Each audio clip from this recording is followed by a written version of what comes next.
Hello there everyone, and welcome to another edition of Lydia's Crafty Corner with me, Lydia, in my little crafty corner. So today I'm going to be sharing with you how to colour an image using some ink smooshing techniques. So I'm going to be using the same technique, but I am actually going to be using 3 different colouring mediums. The 3 different mediums I'm going to be using are the ink cubes, the ink reinkers, and also the spray ink. I'm going to be using the same colours for all of these. So to start with, the first one I'm going to be using is the ink cubes, and I'm going to be adding some ruby red, some coral berry, and also a little bit of frosty pink onto a craft mat. You are going to want to use a non-porous surface for this so the ink doesn't sink in.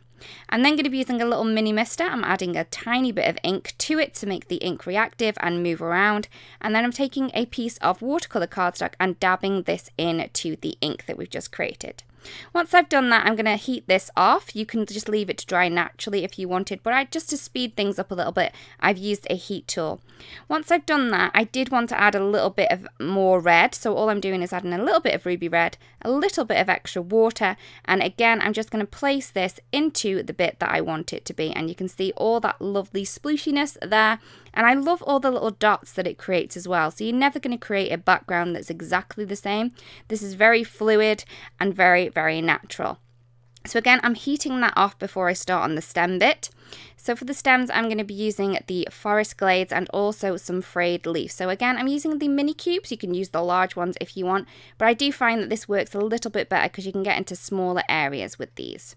Once I've added the ink to my craft mat, I'm adding some more water and then adding the watercolour cardstock back into it. I did drop it a little bit, so it did drop in the right place, so which I'm thankful for.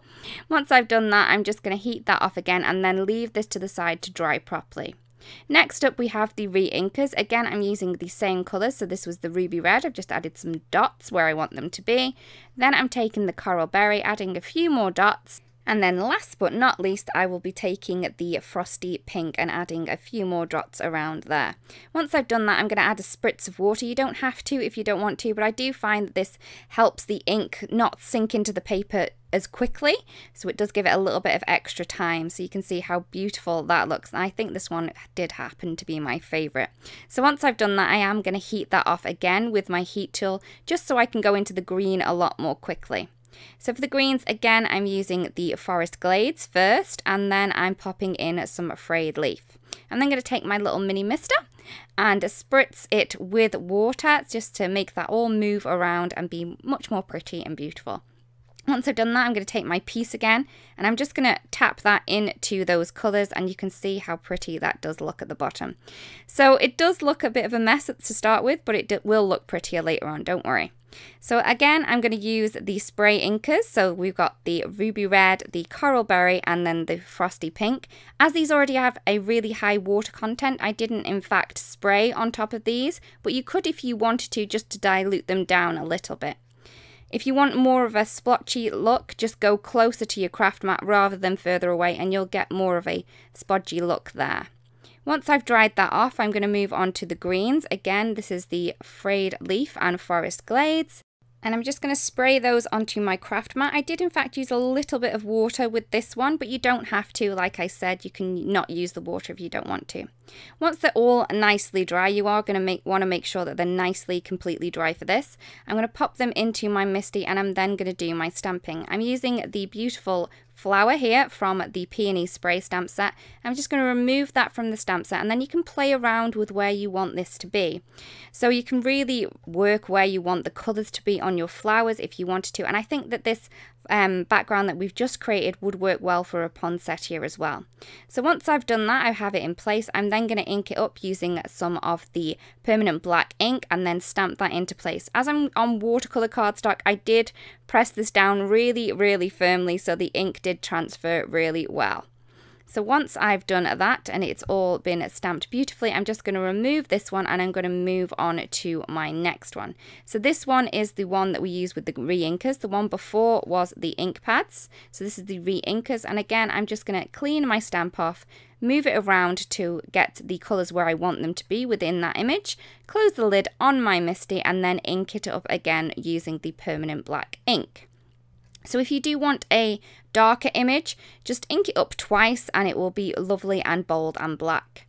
So once I've done that one, again, I'm just going to move that one off to the side and I'm going to work on the one that we did with the spray inks. This one is a lot more bolder and brighter than the others, I think. But it's still a very, very pretty as well. So again, I've cleaned the stamp off, moved it around where I want the colours to be on the image, and then inked this one up again with the permanent black ink. Once that's all nicely done, I can then move on to the next step. So here are all of the 3 images, and I'm then going to die cut them using the coordinating die from the Peony Spray set. So I'm just going to pop this into position. You can see that it's an open face die, so you can see exactly where your image is going to be. And I'm just adding a little bit of washi tape so that it doesn't move while I cut them. So here are all of the 3 ink smooshed coloured images. We have the one with the ink pad first, then the one with the ink reinker, and then the one with the spray ink. So I just wanted to finish these cards off quite simply. So all I've done is I've stamped a sentiment from the Peony Spray stamp set onto my card base. And I'm just going to add a little bit of foam tape behind the images, just to pop a little bit more from the card base. Once I've added the foam tape to the back of the die cut, I'm just going to pop this into place. And I'm going to do this the same with all of the 3 cards, so they're really, really pretty. So here's the one with the ink pad. You can see how lovely those little blotches look on there. This is the one with the reinkers, and you can see there's more of a circle splodginess about this one. And then this one here is the one with the ink spray. So this one has more of a solid colour than the rest of them, but it depends on what look that you are going for, as opposed to which technique or medium that you will use. So I really do hope that you've enjoyed the video and that you do like the techniques and that you do give them a go. It will be lovely to see what you created using these. If you do want to watch any more videos, there's a couple more here that you can watch at your leisure. Also, if you don't want to miss out on any videos that we do upload to the channel, it would be great if you do subscribe. Thank you so much for watching, and I'll see you again really, really soon. Bye-bye.